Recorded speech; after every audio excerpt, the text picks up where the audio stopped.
Hello students, welcome to D Kumar classes. तो आज हम लोग इलेक्ट्रोलाइसिस लेक्चर नंबर 2 करेंगे और आज के लेक्चर में हम लोग क्वांटिटेटिव एनालिसिस ऑफ इलेक्ट्रोलाइसिस करेंगे। तो पिछले लेक्चर में हम लोगों ने क्वालिटेटिव एनालिसिस ऑफ इलेक्ट्रोलाइसिस करा था और इससे हमने देखा था कि इलेक्ट्रोलाइसिस क्या है, जब एक्वस इनिशियल की इलेक्ट्रोलाइसिस कराएंगे यूजिंग इनर्ट इलेक्ट्रोड तो कहाँ पर कौन सी सब्सटेंस डिपॉजिट होगी एक्सेट्रा। और आज हम लोग क्वांटिटेटिव एनालिसिस ऑफ इलेक्ट्रोलाइसिस में फैराडे लॉ ऑफ इलेक्ट्रोलाइसिस को डिस्कस करेंगे। तो फैराडे लॉ ऑफ इलेक्ट्रोलाइसिस, तो Faraday law of electrolysis, Faraday's law of electrolysis,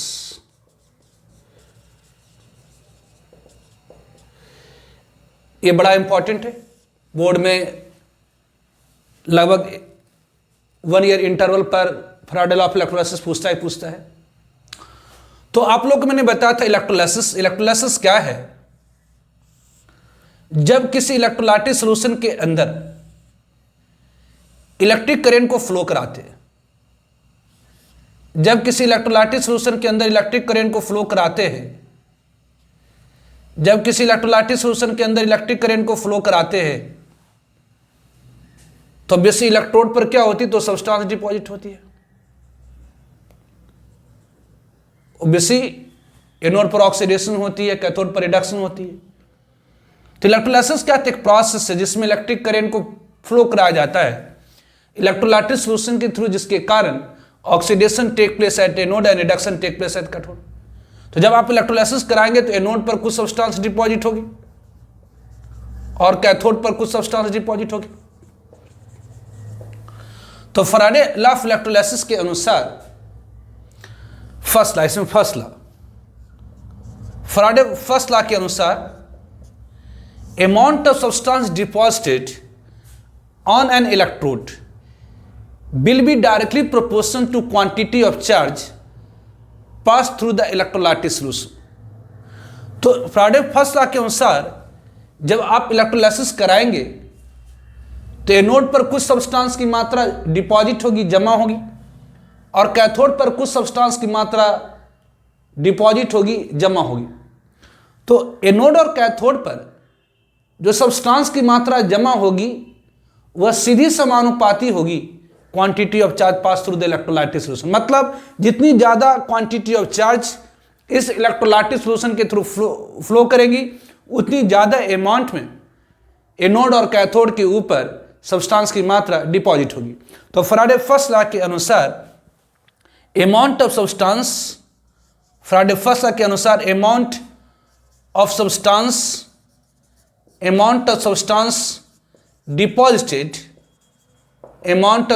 deposited on an electrode will be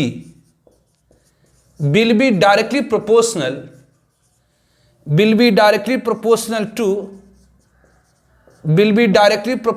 to quantity of charge passed through electrolytic solution। तो Faraday first law के अनुसार किसी भी electrode के ऊपर जो सब्सटेंस की मात्रा डिपॉजिट होती है वह सीधी समानुपाती होती है quantity of charge pass through the electrolytic solution. मतलब जितनी ज्यादा क्वांटिटी ऑफ चार्ज इस इलेक्ट्रोलाइटिक सॉल्यूशन के थ्रू फ्लो करेंगी, जितनी ज्यादा क्वांटिटी ऑफ चार्ज, जितनी ज्यादा चार्ज की मात्रा इस इलेक्ट्रोलाइटिक सॉल्यूशन के थ्रू फ्लो करेंगी उतनी ज्यादा सब्सटेंस की मात्रा ऑब्वियसली इलेक्ट्रोड के ऊपर जमा होगी। तो amount of substance deposited on an electrode will be directly proportional to quantity of charge pass through the electrolytic solution. तो इफ यदि W क्या है, तो W is the mass of substance है जो डिपॉजिट हुई है, deposited on an electrode on an electrode in gram. तो अगर हम मान लेते हैं कि W सब्सटेंस की मात्रा, वस्तु की मात्रा जो किसी एक इलेक्ट्रोड के ऊपर, किसी एक इलेक्ट्रोड, चाहे आप एनोड ले लीजिए चाहे कैथोड ले लीजिए, तो अगर हम मान लेते हैं कि W मास ऑफ सब्सटेंस है, वेट ऑफ सब्सटेंस है जो डिपॉजिट हुई है किसी एक इलेक्ट्रोड के ऊपर ग्राम में, एंड Q क्या है, तो अमाउंट ऑफ चार्ज है, चार्ज की मात्रा है, amount of charge pass through, जो पास करिए, pass through electrolytic solution, pass through electrolytic solution in coulomb. तो मान लेते हैं कि W मास ऑफ सब्सटेंस है जो किसी एक इलेक्ट्रोड के ऊपर जमा हुई है ग्राम में, और Q अमाउंट ऑफ चार्ज है जो पास कराया गया है इस इलेक्ट्रोलाइटिक सॉल्यूशन में in coulomb. Then according to Faraday first law,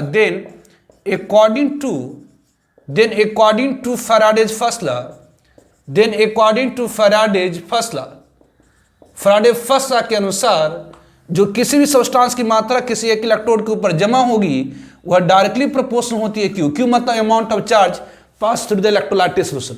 मतलब जितनी ज्यादा चार्ज की मात्रा इलेक्ट्रोलाइटिक सॉल्यूशन के थ्रू पास करेंगी उतनी ज्यादा सब्सटेंस की मात्रा डिपॉजिट होगी किसी एक इलेक्ट्रोड के ऊपर। तो यदि हम प्रोपोर्शनलिटी को हटाएं तो W is equal to Z into Q, where Z, जहां पर Z क्या है, तो where Z is the proportionality constant, जहां पर Z क्या है, तो प्रोपोर्शनलिटी कांस्टेंट है, कहलाता है कॉल्ड इलेक्ट्रोकेमिकल इक्विवेलेंस,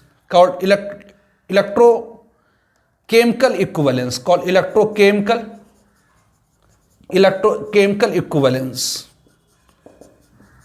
जिसकी वैल्यू होती है equal to E upon F, where E is the equivalent weight of substance deposited, where E, जहां पर E क्या है, where E is the equivalent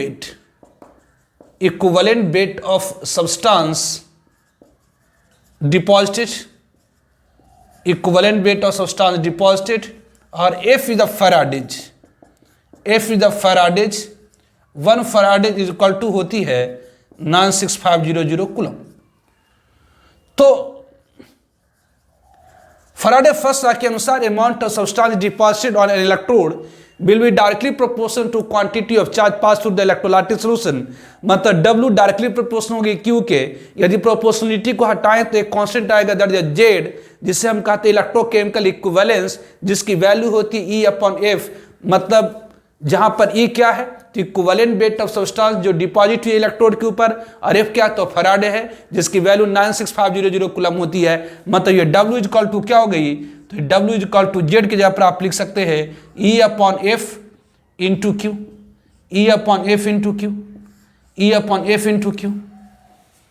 ठीक है। तो आज के लेक्चर में हम लोग डिस्कस कर रहे हैं क्वांटिटेटिव एनालिसिस मतलब क्वांटिटी में, मात्रा में सब्सटेंस की जो जमा हो रही है इलेक्ट्रोड के ऊपर, उसके बारे में। तो उसके लिए फैराडे लॉ ऑफ इलेक्ट्रोलाइसिस है। तो फैराडे फर्स्ट लॉ के अनुसार amount of substance deposited on an electrode, किसी भी एक इलेक्ट्रोड के ऊपर, चाहे आप एनोड ले लीजिए या कैथोड ले लीजिए, चाहे आप एनोड ले लीजिए चाहे आप कैथोड ले लीजिए, तो किसी भी एक इलेक्ट्रोड के ऊपर जो सब्सटेंस की मात्रा डिपॉजिट होती है वह डायरेक्टली प्रोपोर्शनल होती है quantity of charge pass through the electrolytic solution. मतलब जितनी ज्यादा क्वांटिटी ऑफ चार्ज इस इलेक्ट्रोलाइटिक सॉल्यूशन के थ्रू पास कराएंगे उतनी ज्यादा मात्रा में इलेक्ट्रोड के ऊपर सब्सटेंस की मात्रा जमा होगी। तो if W is the mass of substance deposited on electrode, अगर मान लेते हैं कि किसी भी एक इलेक्ट्रोड के ऊपर जो सब्सटेंस की मात्रा जमा हुई है वो ग्राम में W है, और Q is the quantity of charge की मात्रा है जो हमने इस इलेक्ट्रोलाइटिक सॉल्यूशन के थ्रू पास कराया है इन कूलम। तो फैराडे फर्स्ट लॉ के अनुसार W डायरेक्टली प्रोपोर्शनल होगी Q के। यदि हम प्रोपोर्शनलिटी को हटाते तो एक प्रोपोर्शनलिटी कांस्टेंट होगी, that is equal to Z को हम लोग कहते हैं इलेक्ट्रोकेमिकल इक्विवेलेंस, जिसकी वैल्यू होती है E अपॉन F, जहां पर E क्या है, तो इक्विवेलेंट वेट ऑफ सब्सटेंस जो डिपॉजिट हुई इलेक्ट्रोड के ऊपर, और F क्या है, तो फैराडे, जिसकी वैल्यू होती है 96500 कूलम। मतलब obviously W is equal to क्या हो गई, T upon F into Q, ठीक है। तो आगे नेक्स्ट स्लाइड में देखते हैं हम लोग। तो W मतलब अमाउंट ऑफ सब्सटेंस जो किसी इलेक्ट्रोड के ऊपर जमा हुई, W इज इक्वल टू क्या होगी, तो obvious E upon F into Q, this one. तो इफ यदि C इज द करेंट, अगर C करेंट है मतलब विद्युत धारा है past in electrolytic solution, in electrolytic solution for t second, then C is equal to होती है Q अपॉन T। जो करंट होता है charge flown per unit time, charge की मात्रा जो इकाई समय में फ्लो करती है उसी को हम लोग करंट कहते हैं। तो C इज इक्वल टू क्या, तो Q अपॉन T मतलब चार्ज पर unit time, charge flown per unit time, that is called current. Obviously physics में I से रिप्रेजेंट करते हैं और केमिस्ट्री में हम लोग C से रिप्रेजेंट कर रहे हैं। तो C is equal to what, तो Q अपॉन T। तो दिस इंप्लाई, इसका मतलब ये Q इज इक्वल टू क्या हो गया, तो ये C इंटू टी। मतलब यहां पर ये फॉर्मूला हो आई वाट, तो W is equal to E upon F into ये Q की जगह पर आप लिख सकते हैं E अपॉन एफ इंटू सी इंटू टी। तो ये फॉर्मूला होगी। W इज द वाट, तो मास of substance deposited on electrode, E is the equivalent weight of substance, F is the Faraday, Q is the amount of charge in coulomb, C is the, यहाँ पर C क्या है, तो फिर C is the what, तो current है। ये current किस में, तो in ampere, current in ampere, और T क्या है, तो time in second, time in second. तो obviously W mass of substance है ग्राम में जो किसी एक इलेक्ट्रोड के ऊपर जमा होगी। W क्या है, तो मास ऑफ सब्सटेंस है जो किसी एक इलेक्ट्रोड के ऊपर जमा होगी, और E क्या है, तो इक्विवेलेंट वेट ऑफ सब्सटेंस की जो इलेक्ट्रोड के ऊपर जमा हुई है। F इज द फैराडे जिसकी value 96500 coulomb, Q is the quantity of charge in coulomb, और C क्या है, तो करंट इन एम्पियर है, एंड T क्या है, तो टाइम इन सेकेंड। तो ये ध्यान रखिए W is equal to E upon F into Q, या W is equal to E upon F into C T. कि ये कैसे फॉर्मूला हो गई, इसे आप प्रूव करके समझा दीजिए। तो इसको अपन प्रूव करके समझा देते हैं। ऐसे प्रूफ पूछता नहीं है, बस आपसे पूछेगा state and explain Faraday law of electrolysis, तो फर्स्ट लॉ आपने बोल दिया। फर्स्ट लॉ में आपको लिख देनी है कि amount of substance deposited on electrode will be directly proportional to quantity of charge pass through the electrolytic solution. मतलब W डायरेक्टली प्रोपोर्शनल होगी Q के, मतलब W is equal to Z into Q, और Z की value E upon F होती है। तो W is equal to E upon F into Q, मतलब W is equal to E upon F into C T. लिख दिया, हो गया। लेकिन प्रूफ जस्ट समझने के लिए बन कर रहे हैं कि बी कॉन्सिडर इलेक्ट्रोलाइटिक सोल्यूशन। हम लोग अपने मन से मान रहे हैं कि हमारे पास be consider an electrolytic solution, हम लोग कॉन्सिडर करें कि हमारे पास एक इलेक्ट्रोलाइटिक सोल्यूशन है। बी कॉन्सिडर इलेक्ट्रोलाइटिक सोल्यूशन, ये कोई इलेक्ट्रोलाइटिक सोल्यूशन है। ऑब्वियसली ये आपकी एनोड है, ये आपकी एनोड और ये आपकी क्या है, तो कैथोड है। इसके अंदर मान लेते हैं कि X प्लस एनायन है, it contain X plus anion. तो भी कॉन्सिडर इलेक्ट्रोलाइटिक सोल्यूशन हमने कॉन्सिडर कर रखी, हमने एग्जाम कर रखी, हमने मान रखी है कि हमारे पास एक इलेक्ट्रोलाइटिक सोल्यूशन है जिसके अंदर X प्लस एनायन है। ऑब्वियसली एनोड है, ये कैथोड है। तो ऑब्वियसली यार कैथोड पर क्या होगी, तो cathode that is negative electrode, तो यहाँ पर कैथोड मतलब कोई एक इलेक्ट्रोड ले लेते, तो यहाँ पर कैटायन कैथोड की तरफ जाएगा, तो कैथोड पर X प्लस एनायन जा करके क्या करेगा, तो एन इलेक्ट्रॉन गेन करके X दे देगा। जैसे अगर मान लेते हैं कि अगर Na प्लस आयन रही सोल्यूशन के अंदर, तो एक इलेक्ट्रॉन को गेन करके Na में कन्वर्ट हो जाएगा।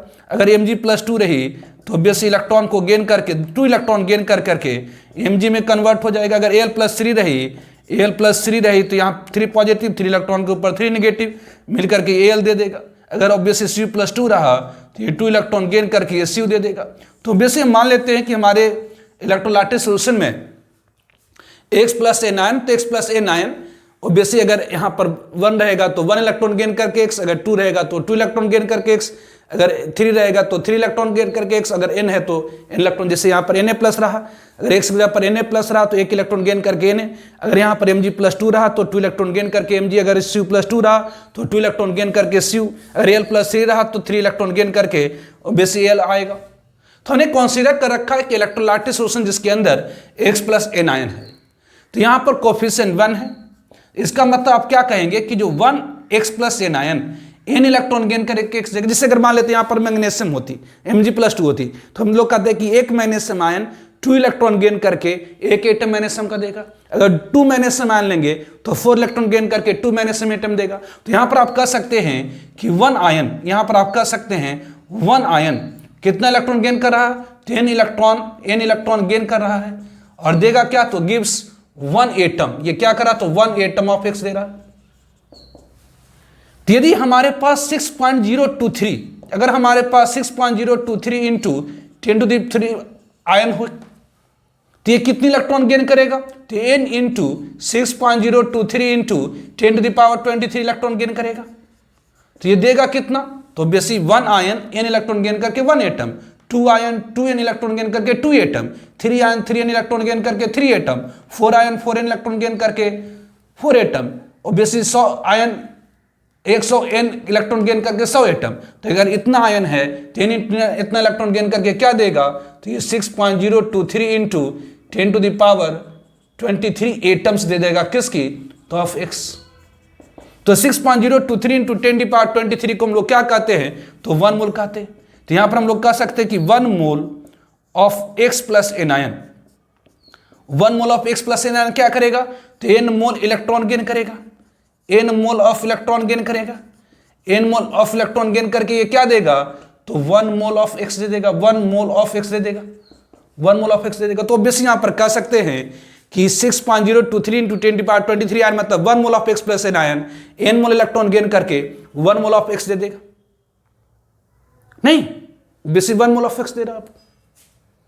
तो n मोल इलेक्ट्रॉन गेन होने के बाद 1 मोल ऑफ एक्स, ध्यान दीजिए एक इलेक्ट्रॉन के ऊपर चार्ज होती है, एक इलेक्ट्रॉन के ऊपर चार्ज होती है, एक इलेक्ट्रॉन के ऊपर चार्ज होती है कितनी, तो 1.6 इंटू 10⁻⁻19 कूलम। ध्यान रखेंगे एक इलेक्ट्रॉन के ऊपर चार्ज कितनी होती है, तो 1.6 इंटू 10⁻�19 कूलम। तो 2 इलेक्ट्रॉन के ऊपर चार्ज कितना होगा, तो 2 इंटू इतना, 3 इलेक्ट्रॉन पर कितना, तो 3 इंटू इतना, 4 इलेक्ट्रॉन के पास 4 इंटू इतना, तो 6.023 इंटू 10⁻23 इलेक्ट्रॉन पर कितनी हो जाएगी। तो एक इलेक्ट्रॉन के ऊपर अगर इतना होता है तो 2 इलेक्ट्रॉन के ऊपर 2 इंटू इतना, 3 इलेक्ट्रॉन के ऊपर 3 इंटू इतना, तो 1 मोल मतलब 6.023 इंटू 10⁻23 इलेक्ट्रॉन पर कितनी चार्ज हो जाएगी, तो इतना इंटू इतना। तो इसको अगर मल्टीप्लाई करेंगे तो 96500 कूलम आ जाता है। तो ऑब्वियसली 1 मोल इलेक्ट्रॉन के ऊपर कितनी चार्ज होती है, तो 96500 कूलम, जिसे हम लोग 1 फराडे कहते हैं। तो ध्यान रखें एक इलेक्ट्रॉन के ऊपर चार्ज होती है 1.6 इंटू 10⁻⁻19 कूलम, 1 इलेक्ट्रॉन के ऊपर चार्ज होती है 1.6 इंटू 10⁻⁻19 कूलम, 2 इलेक्ट्रॉन के पास 2 इंटू 1.6 इंटू 10⁻⁻19 कूलम, 3 इलेक्ट्रॉन पर 3 इंटू 1.6 इंटू 10⁻�19 कूलम। तो 1 मोल इलेक्ट्रॉन के ऊपर चार्ज कितनी हो जाएंगी, तो 6.023 इंटू 10⁻23 इंटू 1.6 इंटू 10⁻⁻19 कूलम मतलब 96500 कूलम, इसे कहते हैं 1 फराडे। मतलब एक सिंपल वर्ड में याद रखिए कि 1 मोल इलेक्ट्रॉन के ऊपर कितनी चार्ज होती है, 1 फराडे। 1 मोल इलेक्ट्रॉन पर कितनी चार्ज होती है, तो 1 फराडे। 1 मोल इलेक्ट्रॉन के पास कितनी चार्ज होती है, तो 1 फराडे। तो 2 मोल इलेक्ट्रॉन के पास कितनी, तो 2 फराडे। 3 मोल इलेक्ट्रॉन के पास कितनी चार्ज, तो 3 फराडे। 4 मोल इलेक्ट्रॉन के पास कितनी, तो 4 फराडे। तो अगर n मोल इलेक्ट्रॉन है तो ये कितनी हो जाएंगी, n Faraday, n Faraday charge होगी, n फराडे। ये मींस 96500 किलो। तो आप यहां पर कह सकते हैं, यहां पर आप कह सकते हैं कि क्या जी, क्या कह सकते हैं कि जो n फराडे है वो 1 मोल ऑफ एक्स दे रहा है। 1 मोल ऑफ एक्स मतलब कितनी ग्राम। अब जरा देखिए, आप जानते हैं कि number of mole equal to कितनी होती, क्या होती है, तो weight of given substance in gram divide by atomic mass in gram, या मोलिकुलर मास, अगर मोलिकुलर होगा तो मोलिकुलर मास इन ग्राम। तो number of mole equal to होती है वेट अपॉन, अगर एलिमेंट होगा तो एटॉमिक वेट इन ग्राम, अगर मोलिकुलर होगा तो मोलिकुलर वेट इन ग्राम। तो ऑब्वियसली अगर 1 मोल यहां पर है, अगर 1 मोल किसी सब्सटेंस की है तो उसकी वेट कितनी हो जाएगी, तो 1 मोल किसी भी सब्सटेंस की जो वेट होगी, 1 मोल अगर किसी सब्सटेंस की है तो वेट कितनी हो जाएगी, तो कैपिटल M ग्राम। मतलब अगर एलिमेंट होगा तो एटॉमिक मास के ग्राम, एटॉमिक मास इन ग्राम। जैसे 1 मोल सोडियम की मास कितनी, तो 23 ग्राम। 1 मोल मैग्नीशियम की मास कितनी, तो 24 ग्राम। 1 मोल एल्युमिनियम की मास कितनी, तो 27 ग्राम। तो बेसी number of mole is equal to weight upon atomic weight या मोलिकुलर वेट होती है। तो अगर नंबर ऑफ मोल 1 हो जाए तो उसकी मास कितनी हो जाएगी, तो अगर एलिमेंट होगा तो एटॉमिक मास के बराबर हो जाएंगे, या मोलिकुलर होगा तो मोलिकुलर मास के बराबर हो जाएगी। तो 1 मोल ऑफ एक्स मतलब कितनी होगी, तो ये मोलिकुलर मास ऑफ एक्स इन ग्राम के बराबर हो जाएंगे, मोलिकुलर मास ऑफ एक्स इन ग्राम के बराबर हो जाएगी।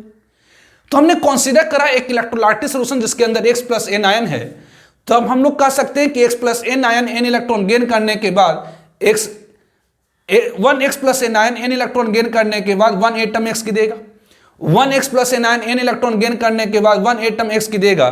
1x plus n ion n electron gain करने के बाद 1 एटम X की देगा।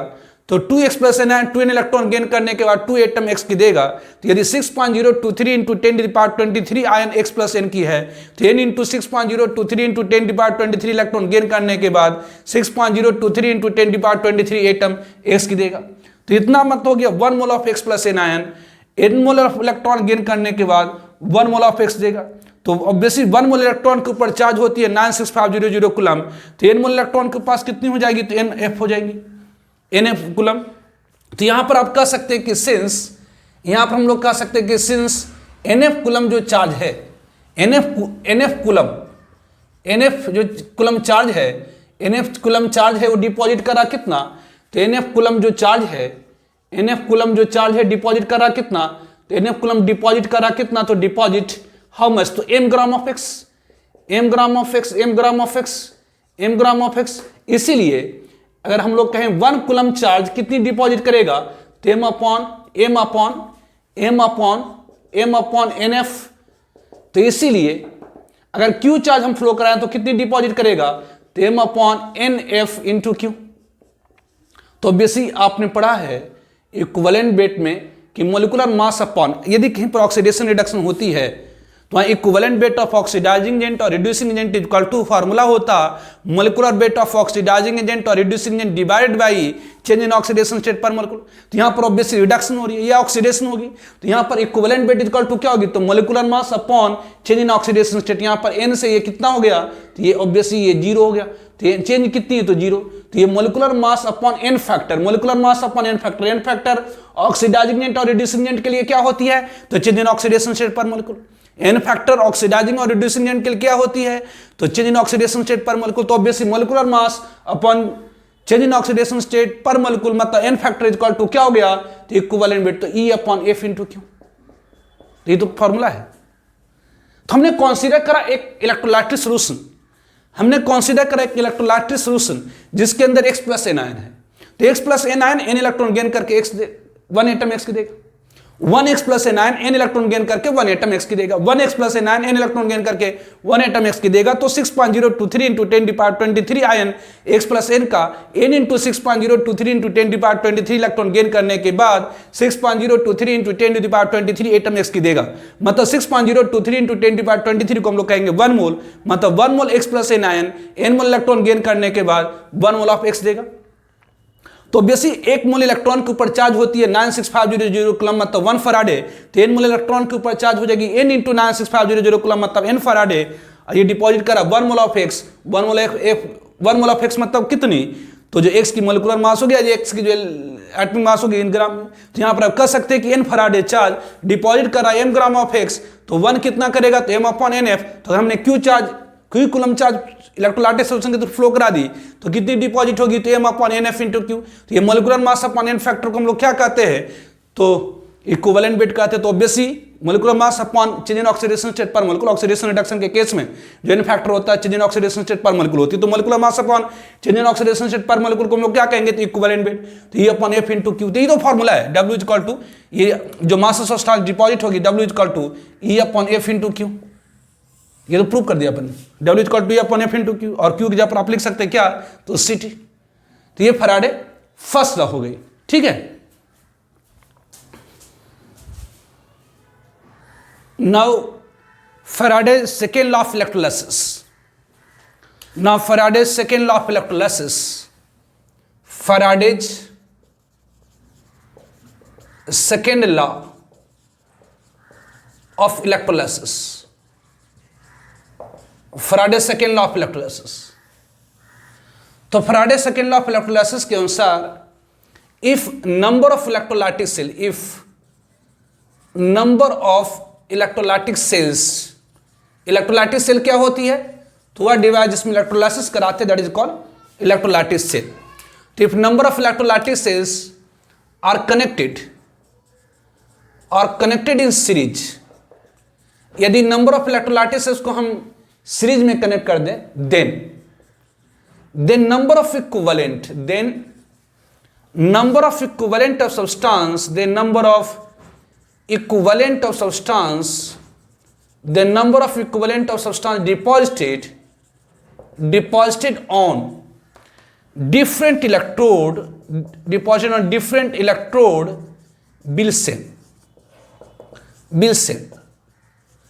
तो Faraday second law of electrolysis के अनुसार if number of electrolytic cells are connected in series, और बहुत सारे इलेक्ट्रोलाइटिक सेल्स को हम सीरीज में कनेक्ट कर दें तो जो number of equivalent of substance deposit होगी डिफरेंट इलेक्ट्रोड के ऊपर वो सेम होगी। मतलब अगर मान लेते हैं कि बहुत सारे, मान लेते हैं ये 3 इलेक्ट्रोलाइटिक सेल्स है, ओब्वियसली इलेक्ट्रोलाइटिक सेल्स है, इलेक्ट्रोलाइटिक सेल्स मतलब जिसमें इलेक्ट्रोलाइसिस कराते हैं, ओब्वियसली एनोड है, कैथोड है, एनोड है, कैथोड है, एनोड है, कैथोड है, ओब्वियसली सीरीज में कनेक्ट है। सीरीज कनेक्शन क्या होती है, एक को दूसरे से, दूसरे को तीसरे से, तीसरे को चौथे से कनेक्ट करते जाएं, that is called series connection. मतलब ये इलेक्ट्रोलाइटिक सेल को आप इससे कनेक्ट कर दीजिए, इसको आप इससे कनेक्ट कर दीजिए। तो अगर नंबर ऑफ इलेक्ट्रोलाइटिक सेल्स को हम सीरीज में कनेक्ट कर देते हैं, यदि नंबर ऑफ इलेक्ट्रोलाइटिक सेल्स को हम सीरीज में कनेक्ट कर देते हैं, यदि नंबर ऑफ इलेक्ट्रोलाइटिक सेल्स को सीरीज में कनेक्ट कर देते हैं तो बेसिकली डिफरेंट इलेक्ट्रोड के ऊपर क्या होगी, तो सब्सटेंस जमा होगी। डिफरेंट इलेक्ट्रोड के ऊपर क्या होगी, तो सब्सटेंस जमा होगी। करिए डिफरेंट इलेक्ट्रोड के ऊपर सब्सटेंस जमा होगी, उसकी जो नंबर ऑफ इक्विवेलेंट होगी वो सेम होगी। तो if number of electrolytic cells are connected in series, करें बहुत सारे इलेक्ट्रोलाइटिक सेल्स को अगर हम सीरीज में कनेक्ट कर दें तो जो number of equivalent of substance deposit होती है डिफरेंट इलेक्ट्रोड के ऊपर वो सेम होती है। मान लेते हैं कि यहाँ पर सब्सटेंस की मात्रा W1 ग्राम हुई जिसकी इक्विवेलेंट वेट E1 है, यहाँ पर अगर सब्सटेंस की मात्रा W2 ग्राम जमा हुई जिसकी इक्विवेलेंट वेट E2 है, यहाँ पर अगर सब्सटेंस की मात्रा W3 ग्राम डिपॉजिट हुई जिसका इक्विवेलेंट वेट E3 है। तो from Faraday second law of electrolysis, तो from Faraday second law of electrolysis, from Faraday's second law of electrolysis, from Faraday second law of electrolysis, Faraday second law of electrolysis से आप क्या कहेंगे, तो from Faraday second law of electrolysis जो number obviously मान लेते हैं कि अगर यहाँ पर इसे हम लोग कह देते हैं सेल ए, ऑब्वियसली इसे हम लोग कह देते हैं सेल बी और इसे हम लोग कह देते हैं सेल सी, तो ऑब्वियसली जो नंबर ऑफ इक्विवेलेंट होगी सब्सटेंस की, number of equivalent of substance in cell A equal हो जाएगी किसके, तो number of equivalent of substance in cell B equal हो जाएगी किसके, तो number of equivalent of substance in cell C. तो नंबर ऑफ इक्विवेलेंट आपको मैंने बताया था इक्विवेलेंट वेट में, जैसे कि number of mole is equal to weight upon molecular weight होती है। जैसे नंबर ऑफ मोल निकालने के लिए फॉर्मूला क्या होती है, तो weight of substance in gram divided by molecular weight in gram. उसी तरह से नंबर ऑफ इक्विवेलेंट निकालने के लिए फॉर्मूला होती है weight of substance in gram divide by equivalent weight in gram. ये मैंने आपको इक्विवेलेंट वेट में बताया था कि जैसे नंबर ऑफ मोल्स निकालने के लिए फॉर्मूला होती है weight of substance in gram divide by molecular weight in gram, उसी तरह से नंबर ऑफ इक्विवेलेंट निकालने के लिए फॉर्मूला होती है weight of given substance in gram divide by equivalent weight in gram. तो इसको हम सीरीज में कनेक्ट कर देते हैं तो जो number of equivalent of substance different electrode के ऊपर जमा होती है वो सेम होती है। मतलब जितनी इक्विवेलेंट यहाँ पर जमा होगी उतना ही इक्विवेलेंट यहाँ पर जमा होगी, उतना ही इक्विवेलेंट यहाँ पर जमा होगी, उतना ही इक्विवेलेंट यहाँ जमा होगी, उतना ही इक्विवेलेंट यहाँ जमा होगी, उतना ही इक्विवेलेंट यहाँ जमा होगी। मतलब अगर यहाँ पर सब्सटेंस की मात्रा W1 ग्राम जमा हो रही है जिसकी इक्विवेलेंट वेट E1 है, यहाँ पर सब्सटेंस की मात्रा W2 ग्राम जमा हो रही है जिसकी इक्विवेलेंट वेट E2 है, यहाँ पर अगर सब्सटेंस की मात्रा W3 ग्राम डिपॉजिट हो रही है जिसकी इक्विवेलेंट वेट E3 है, तो ऑब्वियसली यहाँ पर W1 अपॉन E1 इक्वल होगी किसके, तो W2 अपॉन E2 के इक्वल होगी किसके, तो W3 अपॉन E3 के। तो number of equivalent of substance deposited on different electrode will be same if number of electrolytic cells are connected in series. तो ये कह रहा है कि अगर बहुत सारे इलेक्ट्रोलाइटिक सेल्स को हम सीरीज में कनेक्ट करते हैं तो जो number of equivalent of substance different electrode के ऊपर डिपॉजिट होती है वो सेम होती है। कहीं इसे प्रूव कर दीजिए जी। तो ऑब्वियसली प्रूफ इसे हम लोग प्रूव भी कर सकते हैं कि कैसे, तो from Faraday first law of electrolysis, from Faraday first law of electrolysis already हम लोगों ने प्रूव कर रखा है, तो प्रूफ से चलते from Faraday's first law of electrolysis, from Faraday first law of electrolysis, from Faraday first law of electrolysis. तो Faraday first law of electrolysis से क्या कहेंगे, तो Faraday first law of electrolysis से कहेंगे जी W इज इक्वल टू क्या हो गई, E upon F into W is equal to what, E upon F into ये क्या, तो CT ऑब्वियसली ऐसे हम लोग कह सकते हैं W is equal to E upon F into Q। तो जरा देखिए इसका मतलब इसे आप लिख सकते हैं ये W upon E is equal to Q upon F। तो यदि ये सीरीज कनेक्शन है, सीरीज कनेक्शन मतलब एक दूसरे से दूसरा, तीसरे से तीसरे, चौथे से, तो सीरीज कनेक्शन में जितनी चार्ज की अमाउंट इससे फ्लो करेंगे उतना ही चार्ज की अमाउंट इससे फ्लो करेंगे, उतना ही चार्ज की अमाउंट इससे फ्लो करेंगी। तो सीरीज कनेक्शन में क्या होती है, तो जो क्वांटिटी ऑफ चार्ज डिफरेंट इलेक्ट्रोलाइटिस से फ्लो करेंगी वो कांस्टेंट होगी, सेम रहेंगी। सीरीज कनेक्शन में क्या होगी, तो जो क्वांटिटी ऑफ चार्ज डिफरेंट इलेक्ट्रोलाइटिस से फ्लो कर रही है वो सेम हो रही है। और फैराडे क्या है, तो 96500 कूलम, ये भी सेम ही है, ये कांस्टेंट वैल्यू होगी। तो ये सारी की सारी क्या होगी, तो कांस्टेंट हो गई। ये सारी की सारी क्या है, तो कांस्टेंट है। इसका मतलब क्या हो गई, तो W upon E equal to क्या, तो कांस्टेंट हो गई। तो W इक्वल टू कांस्टेंट मतलब आप कह सकते हैं कि W1 upon E1 equal to W2 upon E2 equal to क्या, तो W3 upon E3 and so on. तो ये फैराडे सेकंड लॉ के प्रूफ हो गई। तो आपको याद रखना है, जनरली बोर्ड के अंदर जो क्वेश्चंस आते हैं कि state and explain Faraday law of electrolysis. State मतलब लिखिए कथन उसका और एक्सप्लेन कर दीजिए फैराडे लॉ ऑफ इलेक्ट्रोलाइसिस। तो क्या लिखेंगे, फैराडे फर्स्ट लॉ के अनुसार amount of substance deposited on electrode will be directly proportional to quantity of charge pass through the electrolytic solution. मतलब अगर W सब्सटेंस की मात्रा है ग्राम में और Q charge flow in coulomb है तो W डायरेक्टली प्रोपोर्शनल होगी। Q के प्रोपोर्शनलिटी हटाएंगे तो W equal to Z into Q, Z की वैल्यू E अपॉन F होती है, तो W equal to E upon F into Q। और दूसरा आप लिख देंगे क्या, Faraday second law of electrolysis कि number of electrolytes are connected in series, then number of equivalent of substance deposited on different electrode will be same. मतलब क्या, W upon E equal to constant, मतलब W1 upon E1 equal to W2 upon E2। Proof लिखने की जरूरत नहीं है, ठीक है। तो ये फैराडे लॉ ऑफ इलेक्ट्रोलाइसिस हुई स्टेटमेंट और इसकी प्रूफ। अब इस पे न्यूमेरिकल्स जनरली जो क्वेश्चंस ज़्यादातर पूछे जाते हैं एंट्रेंस एग्जामिनेशन में या बोर्ड में भी पूछता है न्यूमेरिकल्स, तो फैराडे लॉ ऑफ इलेक्ट्रोलाइसिस पर पूछता है। तो हम लोग कुछ न्यूमेरिकल्स को डिस्कस करेंगे। तो फॉर एग्जाम्पल क्वेश्चन में कहा जा रहा है कि 3 electrolytic cells ABC containing solution of zinc sulfate, silver nitrate and copper sulfate respectively are connected in series. A steady current of 1.5 ampere was passed through them until 1.45 gram of silver were deposited at the cathode of cell B. How long did the current flow? What mass of copper and zinc were deposited? तो question में कहा जा रहा है कि 3 electrolytic sales है, 3 electrolytic sales है जो कि सीरीज में कनेक्टेड है। ये 3 इलेक्ट्रोलाइटिक सेल्स है जो कि सीरीज में कनेक्टेड है। ऑब्वियसली ये एनोड है, ये कैथोड है, ये एनोड है, ये कैथोड है, ये एनोड है, ये कैथोड है, ये सीरीज में कनेक्टेड है, ये सीरीज में कनेक्टेड है। दिस वन ऑब्वियसली एक में है क्या, तो ZnSO4 जिंक सल्फेट की सोल्यूशन है जिसमें ZnSO4 है। सेकेंड में क्या, तो सिल्वर नाइट्रेट है, AgNO3 है। ये सेकेंड में क्या, तो सिल्वर नाइट्रेट है। थर्ड में क्या, तो कॉपर सल्फेट है, CuSO4 है। 3 electrolytic cells are connected in series. 3 electrolytic cells ABC containing zinc, ZnSO4, AgNO3 and CuSO4 respectively are connected in series। इसके अंदर करंट फ्लो कराई जा रही है C, इसके अंदर करंट फ्लो कराई जा रही है कितनी, तो 1.5 एम्पियर की। Steady current of 1.5 ampere was passed through them until 1.45 gram silver were deposited। ये तब तक फ्लो कराया जा रहा है जब तक ये कैथोड ऑफ सेल बी, ये आपका सेल ए है, ये आपकी सेल बी है और ये आपकी सेल सी है। तब तक फ्लो कराया जा रहा है जब तक जो सिल्वर की मात्रा डिपॉजिट हुई है at the cathode of cell B वो कितनी है, तो 1.45 gram. Steady current of 1.5 ampere was passed through them until 1.45 gram of silver were deposited at the cathode of cell B. How long did the current flow? बताइए कितने समय तक current flow करी है। And what mass of copper and zinc way deposited, कितनी मात्रा यहां पर ऑब्वियसली अगर जिंक डिपॉजिट हुई है और यहां पर अगर कॉपर डिपॉजिट हुई है तो कितनी मात्रा डिपॉजिट हुई है। तो ऑब्वियसली अगर इतनी मात्रा सब्सटेंस की मतलब सिल्वर की यहां पर जो जमा हुआ सब्सटेंस मतलब कौन सी, तो सिल्वर। तो यहां पर सिल्वर डिपॉजिट कैसे हुआ होगा, तो यहां पर सॉल्यूशन के अंदर जो Ag+ आयन होंगी Ag+ और इलेक्ट्रॉन गेन कर करके ये Ag में चला गया होगा।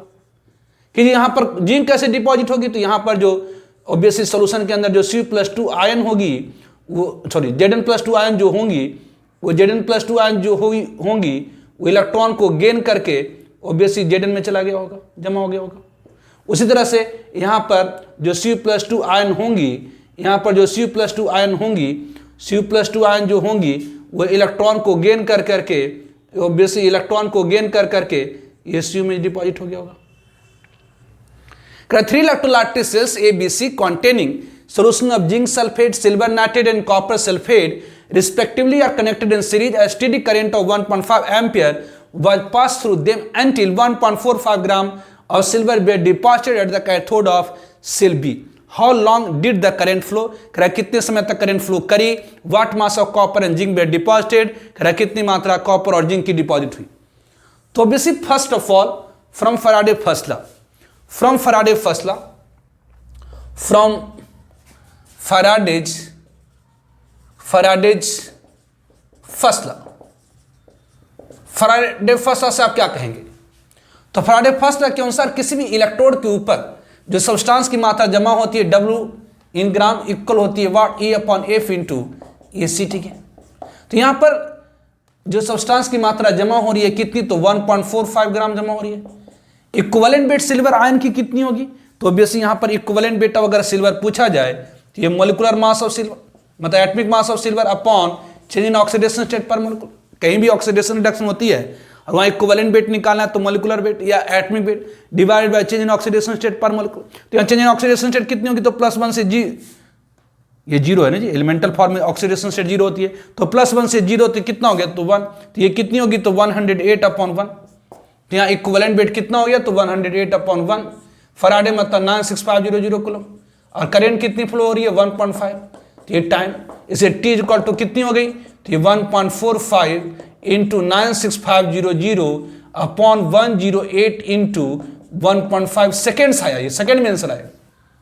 अरे साहब मिनट में कन्वर्ट करना चाहते हैं, यदि आप इसे मिनट में कन्वर्ट करना चाहते हैं तो 1.45 इंटू 96500/108 इंटू 1.5 इंटू ये 60 मिनट डिवाइड कर दीजिए 60 से मिनट में, और 60 से डिवाइड कर दीजिएगा तो आवर में कन्वर्ट हो जाएगा। अगर 60 डिवाइड करिए तो इतना मिनट हो आएगा, दैट इज आंसर। अब सेकेंड लाइन में पूछा जा रहा है कि हाउ लॉन्ग, पहले तो how long did the current flow, दूसरा में पूछा जा रहा है what mass of copper and zinc were deposited, कह रहा है कितनी मात्रा यहां जिंक की और कितनी मात्रा यहां कॉपर की डिपॉजिट हुई। तो from Faraday second law of electrolysis, second law of electrolysis के अनुसार if number of electrolytic cells are connected in series, और बहुत सारी इलेक्ट्रोलाइटिक सेल्स सीरीज में कनेक्टेड है, the number of equivalent of substance deposited on different electrode will be same. तो obviously from Faraday second law, from second law आप क्या कहेंगे, तो फ्रॉम सेकेंड लॉ ऑब्वियसली कहेंगे कि नंबर ऑफ इक्विवेलेंट किसकी, तो नंबर ऑफ इक्विवेलेंट ऑफ यहाँ पर जिंक डिपॉजिट हो रही है तो जिंक इक्वल होना चाहिए number of equivalent of silver equal होना चाहिए किसके, तो number of equivalent of copper के। तो number of equivalent of zinc को आप क्या कहेंगे, तो weight of zinc upon equivalent weight of zinc equal होगी किसके, तो number of equivalent of silver मतलब weight of silver upon equivalent weight of silver के इक्वल होगी number of equivalent of copper मतलब weight of copper upon equivalent weight of copper के। तो this simple आप क्या कहेंगे, तो वेट ऑफ जिंक कितनी जमा हो रही है, तो ये तो आपको पता ही नहीं है कि इक्विवेलेंट वेट ऑफ जिंक कितनी होगी। तो ऑब्वियसली यहाँ पर ऑक्सीडेशन रिडक्शन के केस में जो इक्विवेलेंट वेट होती है molecular weight upon change in oxidation state पर मोलिक्यूल, यहाँ एलिमेंट है तो atomic weight divided by change in oxidation state पर मोलिक्यूल। तो जिंक की इक्विवेलेंट वेट कितनी होगी, तो एटॉमिक मास जिंक की होती है 65.3 upon change in oxidation state 2 की हो रही है, ये +2 से 0 हुआ तो चेंज इन ऑक्सीडेशन स्टेट 2 हो गई, इक्वल टू क्या हुआ, तो यहाँ पर डिपॉजिट सिल्वर कितनी हो रही है, तो ये 1.45 ग्राम हो रही है upon equivalent weight of silver कितना, तो ये 108 अभी जैसा अपने निकाला है, दैट इज इक्वल टू ये wait of copper upon equivalent weight of copper कितनी होगी, तो यहाँ पर कॉपर की इक्विवेलेंट वेट कितनी, तो atomic mass of copper divide by change in oxidation state कितनी, तो +2 एलिमेंटल फॉर्म में कॉपर की ऑक्सीडेशन स्टेट 0, तो ये ऑब्वियसली ये 63.5 ये atomic mass of copper upon change oxidation. अब इन दोनों को आप एक साथ ले सकते हैं, तो यहाँ से आप निकाल देंगे वेट ऑफ जिंक कितनी डिपॉजिट होगी, तो यहाँ पर वेट ऑफ जिंक कितनी डिपॉजिट हो जाएंगी, तो वेट ऑफ जिंक कितनी डिपॉजिट हो जाएंगी, तो ये 1.45 अपॉन 108 इंटू इन दोनों के एक साथ लेकर चल रहे हैं इंटू 65.3 अपॉन 2 ग्राम इतनी। उसी तरह से वेट ऑफ कॉपर कितनी डिपॉजिट होगी, तो अगर इन दोनों को एक साथ लेकर चलें और इन दोनों के एक साथ लेकर चलें तो ऑब्वियसली कॉपर की मात्रा कितनी हो जाएगी, तो 1.45 अपॉन 108 इंटू 63.5 अपॉन 2 ग्राम। आंसर निकल आया।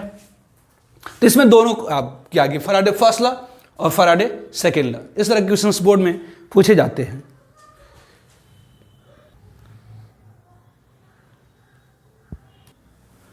तो अनदर एग्जांपल, क्वेश्चन में कहा जा रहा है कि how much electricity in coulomb is required for oxidation of 1 mole of H2O to O2, 1 mole of MnO4 minus to Mn+2, 0.25 mole of CrO3 to Cr, the Cu plus 2 in 1100 milliliter of 0.5 m copper sulfate to Cu, 27.6 gram of SO3 to SO2। कह रहा है कितनी electricity in coulomb required होगी, किसके लिए, तो 1 mole of H2O को O2 में कन्वर्ट करना। ध्यान दीजिए सोल्यूशन। तो फर्स्ट वन, यहां पर H2O को कन्वर्ट करनी है किस में, तो O2 में। यहां पर H2O को कन्वर्ट करनी है O2 में। तो बैलेंस करने के लिए अपन क्या करेंगे, तो बेसिक इधर 1 ऑक्सीजन है, इधर 2 ऑक्सीजन है, तो 1 ऑक्सीजन लाने के लिए क्या करेंगे, तो हाफ से मल्टीप्लाई कर देंगे। इधर 1 ऑक्सीजन इधर 2 ऑक्सीजन है, तो दोनों साइड ऑक्सीजन को बैलेंस करने के लिए क्या करेंगे, तो हाफ से मल्टीप्लाई कर देंगे। इधर 2 हाइड्रोजन है, इधर कोई हाइड्रोजन नहीं है, तो यार 2 हाइड्रोजन लाने के लिए क्या करेंगे, तो 2H+ जोड़ देंगे। अब चार्ज को बैलेंस करनी है, चार्ज को कैसे बैलेंस किया जाएगा, तो इलेक्ट्रॉन को जोड़ करके, है ना। अब जानते हैं कि जिधर एक इलेक्ट्रॉन जोड़ना, एक इलेक्ट्रॉन के ऊपर कितनी चार्ज होती है, तो 1.6 इंटू 10⁻⁻19 कूलम, जिसे हम लोग 1 यूनिट निगेटिव चार्ज कहते हैं। तो ऑब्वियसली जिधर भी आप इलेक्ट्रॉन को जोड़ देंगे वहां पर -1 हो आएगा। एक इलेक्ट्रॉन के ऊपर चार्ज होती है 1.6 इंटू 10⁻⁻19 कूलम, है ना। एक इलेक्ट्रॉन के ऊपर चार्ज कितनी होती है, तो 1.6 इंटू 10⁻⁻19 कूलम, और इसी को हम लोग कहते हैं 1 यूनिट चार्ज। क्योंकि इलेक्ट्रॉन है इसलिए निगेटिव -1 कहते हैं, है ना। एक इलेक्ट्रॉन के ऊपर चार्ज कितनी, तो इतनी होती है। नेचर में जो भी चार्ज हैं वो किसके कारण राइज हो रहे, तो इलेक्ट्रॉन लॉस और गेन के कारण राइज हो रही है। तो कहीं भी जो चार्ज होती है वह तो इतना होता है, या तो उसके दुगना होता है, इसके 3 गुना होता है, इसके 4 गुना होता है, इसके 10 गुना होगा, इसके 100 लाख करोड़ अरब गुना होगा। तो इसलिए 1.6 इंटू 10⁻⁻19 कूलम को हम लोग क्या कहते हैं, तो 1 यूनिट चार्ज। ये निगेटिव है तो इसे -1 कर देंगे अपन। तो अगर हाइड्रोजन के ऊपर +1 इसका मतलब क्या हुआ, तो 1 इलेक्ट्रॉन के बराबर पॉजिटिव चार्ज। अगर हम लोग कहें कि मैग्नीशियम के ऊपर +2 इसका मतलब क्या हुआ, तो मैग्नीशियम के ऊपर 2 इलेक्ट्रॉन के बराबर पॉजिटिव चार्ज। अगर हम लोग कहते हैं कि N-3 इसका मतलब क्या हुआ, तो नाइट्रोजन के ऊपर 3 इलेक्ट्रॉन के बराबर नेगेटिव चार्ज। ठीक है, तो ऑब्वियसली यहां पर बैलेंस करेंगे हम लोग कि जी यहां पर 1 ऑक्सीजन है, इधर 1 ऑक्सीजन लाने के लिए हाफ से मल्टीप्लाई कर दी, इधर 2 हाइड्रोजन है, 2 हाइड्रोजन लाने के लिए 2H+ कर दी। अब चार्ज को बैलेंस करने के लिए दे दीजिए, इधर कोई चार्ज नहीं है, यहां पर ऑब्वियसली एक हाइड्रोजन के ऊपर +1 तो 2 हाइड्रोजन के ऊपर +2, तो इधर भी 0 चार्ज करने के लिए क्या करेंगे, तो 2 इलेक्ट्रॉन जोड़ देंगे। 1 इलेक्ट्रॉन के ऊपर -1 तो 2 इलेक्ट्रॉन के ऊपर -2 तो -2 और +2 मिलकर के 0 है। अब इस रिएक्शन के अनुसार ध्यान दीजिए कि 1 मोल H2O को अगर ऑक्सीडाइज करना है तो 2, यहां पर कोफिशिएंट के अनुसार आपको मैंने बताया कि एक मॉलिक्यूल 2 इलेक्ट्रॉन रिलीज करेगा, तो 10 मॉलिक्यूल 20 करेगा, 1000 मॉलिक्यूल 2000 इलेक्ट्रॉन रिलीज करेगा, तो 1 मोल मॉलिक्यूल 2 मोल इलेक्ट्रॉन रिलीज करेगा। मतलब अगर 1 मोल H2O को O2 में ऑक्सीडाइज करनी है तो 2 मोल इलेक्ट्रॉन को, अगर 1 मोल H2O को यदि O2 में ऑक्सीडाइज करनी है तो 2 मोल इलेक्ट्रॉन को एनोड से कैथोड पर पास करानी होगी। तो 2 मोल इलेक्ट्रॉन मींस कितनी, तो अभी जस्ट मैंने आपको बताया कि 1 मोल इलेक्ट्रॉन के ऊपर चार्ज होती है 96500 कूलम। 1 मोल इलेक्ट्रॉन के ऊपर चार्ज होती है 96500 कूलम, तो 2 मोल इलेक्ट्रॉन मतलब कितनी, तो 2 इंटू 96500 कूलम को फ्लो करानी होगी किधर से किधर, तो एनोड से कैथोड की तरफ। ठीक है, तो 1 मोल H2O को O2 में ऑक्सीडाइज करने के लिए कितनी चार्ज की रिक्वायरमेंट होगी, तो 2 इंटू 96500 कूलम, मतलब 2 इंटू 96500 कूलम को एनोड से कैथोड की तरफ फ्लो करानी होगी। सेकेंड वन दूसरा है कि 1 मोल MnO4 माइनस को Mn+2 में रिड्यूस कर देनी है। तो बेसिक यहां पर MnO4 माइनस है, MnO4 माइनस को कर रहा है कि इसमें तो Mn+2 में रिड्यूस करनी है। तो पहले इसको आप बैलेंस करिए, इधर 4 ऑक्सीजन है, इधर 4 ऑक्सीजन, इधर 4 ऑक्सीजन की कमी है, तो जितनी ऑक्सीजन की कमी उतना H2O जोड़ दीजिए। जिधर एक H2O जोड़ देंगे 1 ऑक्सीजन आ जाएगा, 2 H2O जोड़ देंगे 2 ऑक्सीजन आ जाएगा, तो 4 H2O जोड़ देंगे तो 4 ऑक्सीजन आ जाएगा। अब हाइड्रोजन को बैलेंस करने के लिए क्या करते हैं, तो H+ जोड़ते हैं। तो यहां पर 4 दूनी 8 हाइड्रोजन है, तो इधर 8 हाइड्रोजन लाने के लिए क्या करेंगे, तो 8H+ जोड़ देंगे। इधर 8 हाइड्रोजन लाने के लिए क्या करेंगे, तो 8H प्लस जोड़ देंगे। अब चार्ज को बैलेंस करिए, MnO4 के ऊपर -1 है, अब 1 हाइड्रोजन के ऊपर +1 है, तो 8 हाइड्रोजन के ऊपर +8, तो +8 में से एक माइनस करेंगे तो +7 इधर आ रहा है, इधर +7 आ रहा है ना, 1 हाइड्रोजन के ऊपर +1 तो 8 हाइड्रोजन के ऊपर +8 माइनस, तो यहाँ पर +7 आ जा रहा है, इधर क्या है तो +2 है। तो दोनों चार्ज अगर साइड अगर चार्ज बराबर करनी है तो यहाँ पर क्या करिए, तो 5 इलेक्ट्रॉन जोड़ दीजिए। 1 इलेक्ट्रॉन के ऊपर -1 होता तो 1 इलेक्ट्रॉन के ऊपर चार्ज कितनी, तो -1, तो 5 इलेक्ट्रॉन के ऊपर कितनी, तो -5, तो 7 प्लस में से -5 हो जाएंगी, तो दोनों साइड +2 हो जाएगा। अब यहाँ पर कोफिशिएंट से कर सकते हैं balance chemical reaction, balance chemical reaction में आप मोल मोल रिलेशन लगा सकते हैं, मतलब यहाँ पर कोफिशिएंट 1 है, इसका मतलब 1 मोल ऑफ MnO4 माइनस को यदि रिड्यूस करने में +2 में, तो ऑब्वियसली ये 5 मोल इलेक्ट्रॉन की रिक्वायरमेंट होगी, 5 मोल इलेक्ट्रॉन चाहिए आपको रिड्यूस करने के लिए, मतलब 5 मोल इलेक्ट्रॉन को एनोड से कैथोड पर लाना पड़ेगा आपको। तो यहाँ पर 1 मोल MnO4 को रिड्यूस करने के लिए 5 मोल इलेक्ट्रॉन चाहिए, मतलब 1 मोल इलेक्ट्रॉन के ऊपर चार्ज होती है 96500 कूलम, तो 5 मोल इलेक्ट्रॉन मतलब 5 इंटू 96500 कूलम चाहिए आपको। उसी तरह से थर्ड वन में कह रहा कि 0.25 mole of CrO3 to Cr, third one में कह रहा कि 0.25 mole of CrO3 to Cr में रिड्यूस करिए, तो ऑब्वियसली ये CrO3 है, ये CrO3 को रिड्यूस करना है किस में, तो Cr में। तो पहले आप इसको बैलेंस करिए, इधर 3 ऑक्सीजन है, तो इधर भी 3 ऑक्सीजन लाने के लिए क्या करनी होगी, तो इधर 3 ऑक्सीजन, इधर भी 3 ऑक्सीजन लाने के लिए क्या करनी होगी, तो 3H2O जोड़ना होगा, 1H2O जोड़ने पर 1 ऑक्सीजन आना, 3H2O जोड़ने पर 3 ऑक्सीजन आना। अब इधर देखिए 3H2O जोड़ने से क्या होगी, तो 6 हाइड्रोजन आ गया, तो इधर 6 हाइड्रोजन आ गए, इधर हाइड्रोजन की डिफिशियंसी, हाइड्रोजन की कमी है, तो इधर 6 हाइड्रोजन लाने के लिए अपन क्या करेंगे, तो 6H प्लस जोड़ देंगे। अब क्या करनी है, तो चार्ज को बैलेंस करनी है। अब जरा यहां पर चार्ज को बैलेंस करिए, यहां 1 हाइड्रोजन के ऊपर +1 तो 6 हाइड्रोजन के ऊपर 6 प्लस, इधर कोई चार्ज नहीं है, तो चार्ज को जैसे जब भी बैलेंस करते इलेक्ट्रॉन को जोड़ करके, जिधर भी 1 इलेक्ट्रॉन जोड़ देंगे -1 हो जाएगा, 2 इलेक्ट्रॉन जोड़ देंगे -2 हो जाएगा, तो इधर कोई चार्ज नहीं, इधर 6 हाइड्रोजन के ऊपर 6 प्लस है, तो हम लोग क्या करेंगे, तो 6 इलेक्ट्रॉन को जोड़ देंगे, तो 1 इलेक्ट्रॉन के ऊपर -1 तो 6 इलेक्ट्रॉन के ऊपर -6, तो -6 प्लस 6 मिलकर 0 हो गए। तो यहां पर कह सकते हैं कोफिशिएंट के अनुसार 1 मोल ऑफ CrO3, यहाँ कोफिशिएंट के अनुसार 1 मोल ऑफ CrO3 को Cr में रिड्यूस करना है, तो इसके लिए कितनी चाहिए, तो 6 मोल इलेक्ट्रॉन चाहिए। ऑब्वियसली 1 मॉलिक्यूल को रिड्यूस करने के लिए 6 इलेक्ट्रॉन चाहिए, तो 1 मोल CrO3 को रिड्यूस करने के लिए 6 मोल इलेक्ट्रॉन चाहिए।